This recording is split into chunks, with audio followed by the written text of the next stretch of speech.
তুমি আমাকে নিয়ে আসছো একটা ঘর ভাঙিয়ে, তুমি আমার জীবনটা কেন এইভাবে নষ্ট করলা। সে আমাকে বলে তুই কি যা করতে পারিস কর, তোর আমি ইউজ করছি, তোর সাথে মানে আমার একাধিকবার ওর সাথে আমার শারীরিক সম্পর্ক হয়েছে, ও আমার বাসায় গেছে, আমার খরচ দিছে, সবকিছু করছে। বিয়ের দাবিতে প্রেমিকার বাড়িতে অনশনরত অবস্থায় কথাগুলো বলছিলেন একজন গৃহবধূ। একটানা 7 দিন ধরে বিয়ের দাবিতে প্রেমিকের বাড়িতে ধর্ণা দিলেও বেচারা প্রেমিক উদা হয়েছে বাড়ি থেকে। সে আমাকে নিয়ে আসছে, তো ওইখানে রাখছে। আমি বলতেছি যে আমাদের কাবিন করতে হবে, যেহেতু তুমি আমাকে নিয়ে আসছো, আমার সাথে সংসার করবে, আমার সর্বোচ্চ নিয়ে গেছো, তো তোমার এখন আমাকে কাবিন করতে হবে, আমাকে বিয়ে, আমাকে স্বীকৃতি দিতে হবে। সে মানে আমার সাথে কন্টাক্ট বন্ধ করেছে, সে আমাকে খরচ দিতেছে না, আমার ঘরে চাল নাই। তো আমি ভেবে কোনো উপায় না পাইয়া আমি তার বাসায় আসি, মানে তার সাথে দেখা করার জন্য, তার সাথে কথা বলার জন্য আসি। এসে দেখি তার বাচ্চা, তার বউটো বাসায়। তো তারপর আমি তারে বলি যে তুমি এখন কি করবা, তুমি একটা সমাধান দাও।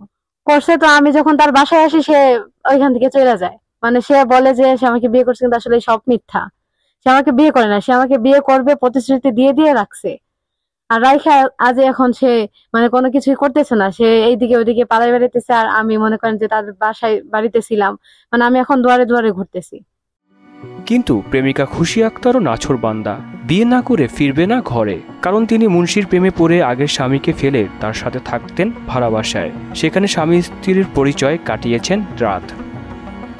তুমি আমাকে নিয়ে আসছো একটা ঘর ভাঙিয়ে, তুমি আমার জীবনটা কেন এইভাবে নষ্ট করলা। সে আমাকে বলে তুই কি যা করতে পারিস কর, তোর আমি ইউজ করছি, তোর সাথে মানে আমার একাধিকবার ওর সাথে আমার শারীরিক সম্পর্ক হয়েছে, ও আমার বাসায় গেছে, আমার খরচ দিছে, সবকিছু করছে।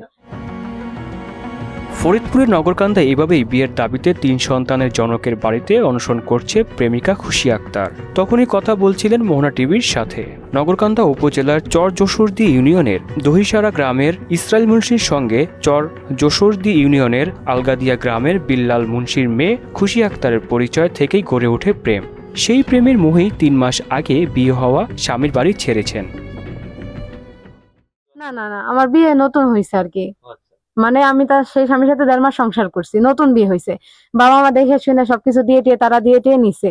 নেওয়ার পর সে মানে কিভাবে কি করে আমাকে নিয়ে আসছে আমি নিজেও জানি না। আইনে সে আমাকে প্রতিশ্রুতি দিচ্ছে, সে আমাকে ব্ল্যাকমেল করতো নানাভাবে, যে সে মরে যাবে আমি যদি আমার কারোর সাথে কন্ট্যাক্ট করে আমি যদি চলে যাই, নাহলে সে আমাকে মেরে ফেলাবে, এই সেই রানে পানে আমার অনেক কিছু ভাইরাল করে দেবে, এটা সেটা মানে অনেক রকম ভাবে ভয় দেখায়। সে আমাকে বলে যে সে আমাকে বিয়ে করবে, সে আমাকে রাখবে, সে আমার সাথে সংসার করবে বইলে সে আমাকে প্রতিশ্রুতি দিয়ে রাখতে রাখতে এখন প্রায় 2 মাস হয়ে গেছে প্রায়। তো আমি তাকে বলতেছি যে আপনি আমাকে বিয়ে করেন, আমাদের একটা কাবিন থাকুক, এটা আমাদের প্রয়োজন, নাহলে আমি কিভাবে আপনার যে স্বামী দাবি করবো কিভাবে। সে বলে যে আল্লাহ রে মানো, এই সেই ধানাই পানায় বইলে টইলে সে এখন আমাকে খরচ দিতেছে না। সে আমার সাথে মানে ওইখানে আমার মানে নানান ভাবে সকালে দিনে রাতে সবসময় সে যাইতো, এখন সে সেখানেও যায় না। ঘটনা এত দূর গেলেও 2 সন্তানের জনক প্রেমিক মুন্সি গা ঢাকা দিয়েছেন।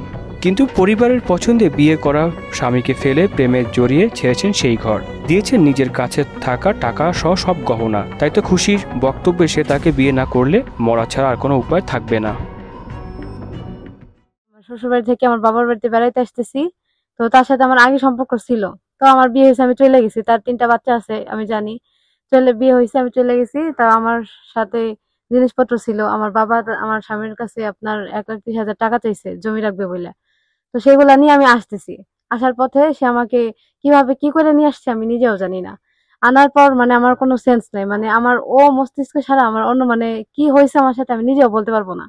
তো আমাকে সে নগরকান্দা বাসা ভাড়া করে রাখছে প্রায় মানে 4 তারিখে 2 মাস হয়ে যাবে।